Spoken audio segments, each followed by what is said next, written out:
খবর 24 সাথে আপনাকে স্বাগত। নতুন নতুন খবর জানার জন্য আমাদের চ্যানেলে চোখ রাখুন। নমস্কার দর্শক বন্ধুরা, খবর 24 সাথে আপনাকে স্বাগত। পরনে নাইটি, গায়ে ওড়না, কপালে লাল টিপ, একেবারেই যেন আদ্যপান্ত গ্রাম্যবধূ। ভালোবাসার টানে ব্রাজিল থেকে ভারতে পাড়ি দিয়েছেন তিনি। তারপর মেঠো পথ পেরিয়ে একেবারে নবদ্বীপের ফরেস্টডাঙ্গায় ব্রাজিলের মেয়ে ম্যানুয়েলা আলভেজ দা সিলভা। নবদ্বীপের ফরেস্টডাঙ্গা এলাকার দিলীপ মণ্ডলের ছেলে কার্তিক থাকতেন সুরাটে।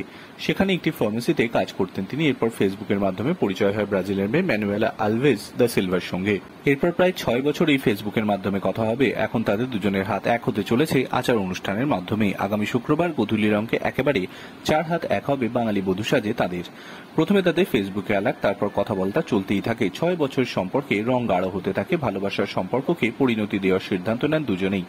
মেয়ের পরিবারের সঙ্গে কথা হয় কার্তিকের এবং মেয়ের ছেলের পরিবারের সবার সঙ্গেও কথা হয়। 2 বছর আগে বিয়ের সিদ্ধান্ত নেন দুজনে।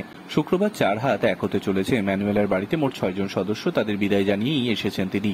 টিনের চালের বাড়িতে ভালোবাসার বন্ধনেই থাকতে চান তিনি। কার্তিক যখন সুরাটে কাজের সূত্রে ছিলেন, ঠিক সেই সময় ম্যানুয়েলা ব্রাজিল থেকে দিল্লিতে চলে আসেন। তারপর দিল্লি থেকে কার্তিক ম্যানুয়েলাকে নিয়ে সোজাই মেঠোগ্রামের বাড়িতে।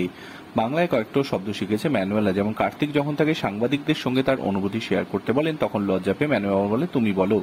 ম্যানুয়েলা বাংলা শেখার চেষ্টা করছেন। আপাতত কার্তিকের পরিবারের সদস্যরা মোবাইল ল্যাঙ্গুয়েজের মাধ্যমেই ম্যানুয়েলের সঙ্গে কথা বলছেন।